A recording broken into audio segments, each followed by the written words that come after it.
Okay, hello everybody out there watching on YouTube. Hello, my name is Taro, and yes, this is my hair. All right, so I want to apologize in advance if you hear any of like a slight whirring sound in the background. The reason for that is that uh, I can't get any headphone stuff to work on my computer. I can't get any like external microphones to work on my computer. So I'm forced to use my laptop speakers, which work fine, but there's like a very light whirring sound in the background. I've tried to make it as subtle as I can, but if you pay very close attention, you will be able to hear it. I'm just going to give you the warning there. There's not anything I can do about it. I've tried. I'm just doing what I can. So with that out of the way, let's get into the card reviews. Let's get into, well, not the card reviews yet, but let's get into talking about Fractured and Alterac Valley. So we just came off of United and Stormwind. And United and Stormwind was notable because it was such a mass, well, with some exceptions. Okay, this isn't a mini set, so that doesn't count. So like ignore the mini set cards. But with some exceptions, United and Stormwind was really a mediocre expansion. You want to know how mediocre it was? This is the best card in the set. And it got banned. And it got banned because of the mini set. This, a hate card, is the second best card in the set. That's how bad United and Stormwind was. Like we go over here, HS replay. Let's take a look. I got this here. Let's go Arena, deck win rate, neutral cards. Let's get rid of legendaries.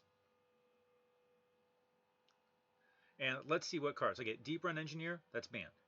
So you see here, Vile Fiend, Og Merchant, Bone Mirror, Og Merchant, Orc, Og Merchant. Okay, Pandaren Importer, I forgot about that one. Pandaren Importer, that's the best card from the set, and that's 1/3 that discovers something. Where is it? Where's the Pandaren? Yeah. Okay, so that's the best neutral. A 2-mana, 1/3 that discovers something. That is really, really low compared to like the last 2, 3, maybe even more years of sets. Like I'm not sure if that's the best card in the set, then I'm not sure. Like I'm not sure. I can't think of another set that had a worst best neutral card outside maybe Mean Streets of Gadget Sam with Nerubian Prophet. Like that's all I can think of. All right. So anyway, United and Stormwind. It was at least until the mini set came out. It was a massive drop in power level, and pretty much everyone knows that's not the case here. So Fractured and Alterac Valley, this is kind of like what Blizzard has been doing before. Now you're pushing the power curve massively. Perfect example here. And this, one of the best cards in the set is Bunker Sergeant. Bunker Sergeant, let's read this. I'll go over it later with the score. But Battlecry. If your opponent has 2 or more minions, deal 1 damage to all enemy minions. That's neutral. That's a nice effect. Now, we've had that effect before on a 3-mana card. Let's see, what effect have we had? Let's go to Wild. Let's not go neutral. Let's go here, Twilight Flamecaller. Twilight Flamecaller. Huh. It's a mage card. It's not even a neutral. It's a mage card, which means it should be really, really powerful. 3 mana, 2/2, Battlecry. Deal 1 damage to all enemy minions. So it's kind of missing 2 health, right? I mean, yeah, sure, if there's 1 minion on the board, then yes, this is better. But we had Twilight Flamecaller. This is a card that, even when it's come back from Wild, has still been a powerful card. It's been like an 80s card, roughly, in Arena. And then here we have Fractured in Alterac Valley. Let's see here, Fractured in Alterac Valley, get back to neutrals. And we have a neutral card that is, for all intents and purposes, power creeping on one of the staple class cards of the last few years. There doesn't really need to be, there isn't that much else that needs to be said. This is like blatant power creep across the board in just many ways here. All right, so I'll give you an example here. Like Ice Revenant, okay, it's not really power creep because no one has Frost Spells, but a better Yeti, it's a Yeti with an Elemental tag. Let's see here. We go back, so here, Piggyback Imp. 3 mana, 4/1, Death Rattle, summon a 4/1. Scarlet Crusader was like, that was about a Yeti level card for a long period of time. It was around that level. And Yeti is still a thing in Arena. And then there was like Candle Taker, and there were other cards like it. And here we've got a 4/1 that summons a 4/1, like unlike Scarlet Crusader, which is a 3/1 that summons a 3/1. We got Power Creep there. We got Ram Commander here. Battlecry, add 2/1 Rams with Rush to your hand. So the Rams, obviously, they're beasts. Are they cute? Yeah. No, not so cute. Not so cute. But we had a card a couple expansions ago, Spark Engine. Let me go back up here. Wild.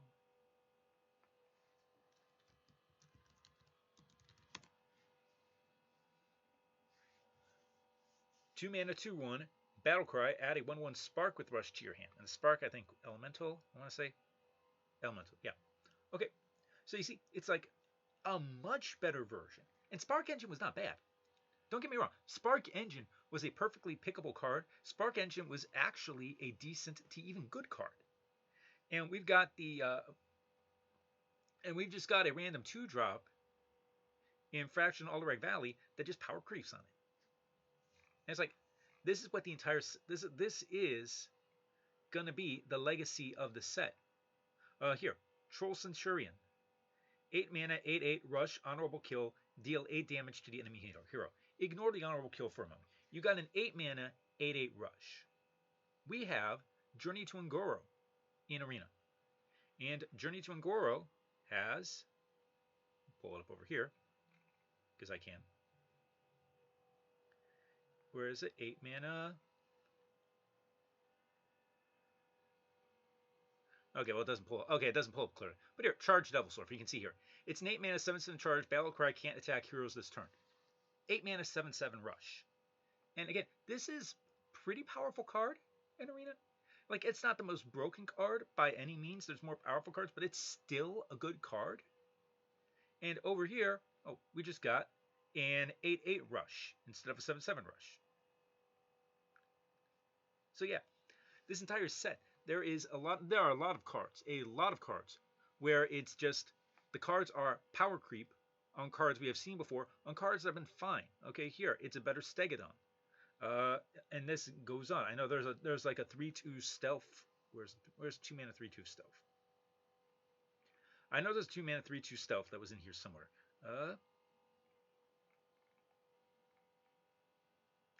All right. Okay.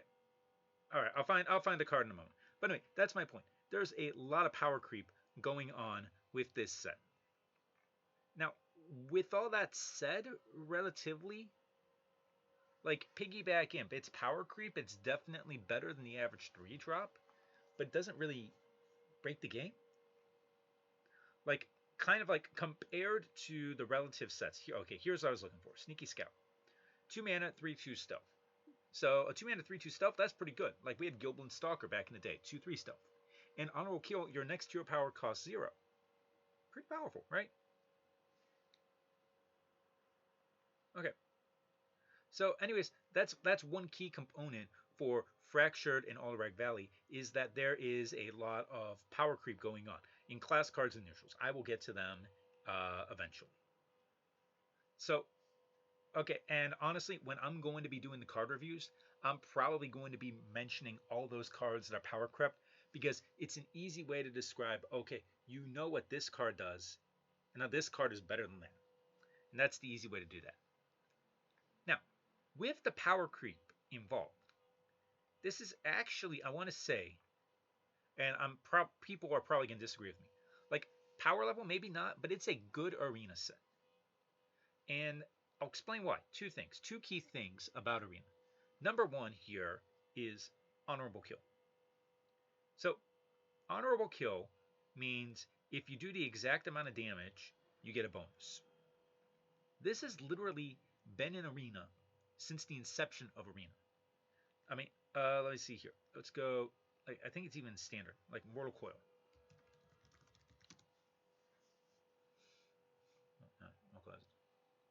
Mortal Coil. Deal 1 damage to a minion. If it kills it, draw the card. That's honorable kill. That is one of the most basic, most iconic cards that there is in arena. It has always been a good card. Like, it you can probably power creep it, but it's never going to be a bad card. No matter how high the standard you set for something, something like a Mortal Coil is always going to be a card you want to pick in Arena. And that has the honorable kill mechanic. So, on one hand, honorable kill is something that has been in it's not a new skill to learn. It's something that veteran arena players learn. That's on one hand. In addition, if you're a really good arena player, and I'm talking an old school, classic arena player, then one of the key things you learn is about making efficient trades. So you want to damage your minion as little as possible, and you want to waste as little attack as possible to kill the opponent, to kill the minion. So with those efficient trades in mind, that's basically honorable killing. So we know from experience how easy it is. Is it 100%? No, but it's something that's reliable. It's something that's going to happen quite a bit. Like it's not some like maybe you can put it off a couple of turns, but you will get that chance to honorable kill something. Which leads into the question of what are there cases where you shouldn't honorable kill something? So like I can't really put together a board, like a random board to describe it. But there are cases where you're going to have a bunch of pieces on the board and you're going to have to sacrifice different pieces to set up an honorable kill. And that might actually be worse for you than it is if you were to just say, just kill it outright and push. So honorable kill, I like the mechanic for Arena. I like it just because it helps out. Because I think there are a lot of decisions that will be made for Arena with this card, with this mechanic. All right. And then the second thing that Fraction Alterac Valley has is kind of like buffs or reasons to trade minions. Okay, this one, some people might think it's mediocre, but hey, your minions have +1 attack, last 3 turns. This is not a turn 2 play. This is a play where if you've got things on the board, you play this for 2 mana and you just give an aura effect to your things. And now all of a sudden, those efficient trades become a lot less efficient. So, and that becomes the issue. All of a sudden, if you've got honorable kill things on the board, this buffs those honorable kill things. Maybe they can now honorable kill, maybe they can HK things that they couldn't before. So you've got buffs that are in Arena. You've got things like this that you want to play around. You've got Druid. Druid's got their own set of buffs. They got Heart of the Wild. They got Beast buffs here. They've got stupid buffs like Claw Fury Adept. So, like you see here, Druid has buffs. Let me see here. Not necessarily Hunter, not necessarily Mage. Oh, Paladin. Paladin has buffs. Hold the Bridge. That's going to be a decent buff card. We got Dunbalder Bridge. That's not necessarily a buff card. It's just like a permanent enchantment. But yeah, so you see, there are buffs around. Priest has their own sets of buffs. They've got Less here, which is going to be a good buff. It's going to be a situational buff. I'm not sure how good it's going to be all the time, but it can be really powerful. They've got their own version of the Stormpike aid station here. These are good buffs because of how difficult it is. Number one, because the effect stacks. Number two, because of how difficult it makes trades end up being. So it will end up helping you out. So with these buffs in play, there's a lot of core arena mechanics that are in play for Fractured and Alterac Valley. So overall, like I think there are certain cards that really should not be in Alterac Valley just because they're too powerful, just because they're too swingy. Like let me go back up here. Like I think everybody recognizes this is way too powerful.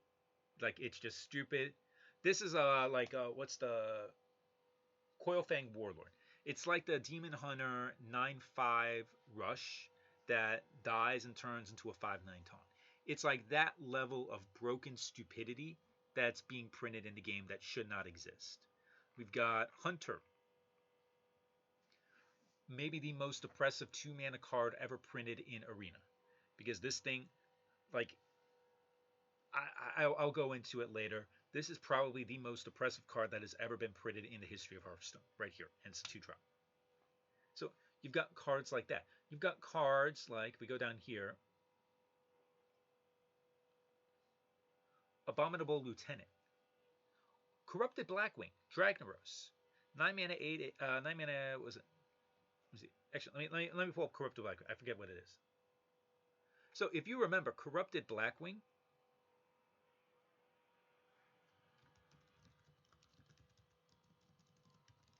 classic.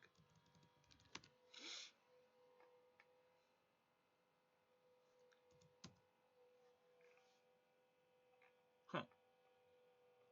It should be. It should be. All right. Okay. Let me get rid of this. Let me see here. I don't know why I can't find. I do not know why I can't find. Oh, Runaway Blackwing. Sorry, not Corrupted Blackwing. Runaway Blackwing. 9 mana, 9/9. At the end of your damage, deal 9 damage to a random enemy minion. And something just fell down over there. So this card was literally so powerful it got banned from Arena before it even came out, right? Because it's a big card with a lot of stats that pretty much guarantees an instant kill on whenever it hits. Okay, and we go back here. Fraction Alterac Valley. Go back over here. Neutrals. Wait. No, not you. Way down here. Hi. 8 mana, 3/5. Eat an enemy minion and gain its stats. So this is a guaranteed kill. So even if you've got something that has 12 health, this kills that. If you've got like a 4-drop, let's say you got a Yeti on the board. You just gave your opponent, it's an 8 mana, 7/10. That's going to eat something else. So this is corrupt. This is like a better corrupted, a better Runaway Blackwing. Not Corrupted Blackwing. It's a better Runaway Blackwing in many cases. And it's just here in Arena. Like that, this should not be in Arena. Now, there aren't that many cards. I think for the most part, with how Arena has evolved, the power creep is not really all that bad. But I do think that for these cards, there are certain ones that should be banned for the health of Arena. All right. Next, I am going to do the neutral cards. So if you've noticed down here, I have something a little bit different here. I have a listing of the cards. So this will be the point value, and it shall be the star value as well for the cards. So as a reference, 7-star card. If you're a card that's a 120 or higher, that you're so powerful, you should be banned. 6-star cards. These are cards between 100 and 120. These are cards, really, they're too powerful. They should be nerfed. They are too powerful for Arena. There's only a few of them in this set, surprisingly. 5-star cards. 91 to 100. These are the class-defining cards. These are the cards that basically you play a class to get these cards because of their strength. 4-star cards, which I score at a 75 to 90. These are cards that can swing the game. They're powerful cards. They're above average for their stats. You play them, and it causes a game swing. If you have enough of these, you can, like, the 91 to 100 cards can kind of win the game by themselves, but these cards are cards that can just swing the board if you put them down. 3-star here. 60 to 75, these are cards that are above average for the mana cost. Like, just a card, like if you picked a 3 mana card, you don't just want a 3/4, you want a 3/4 with an upside. That's the card that's right around this range. 2, a 40 to 60, these are average cards. These are cards you kind of have to take. You don't want to take them, but you take them just because they're fine.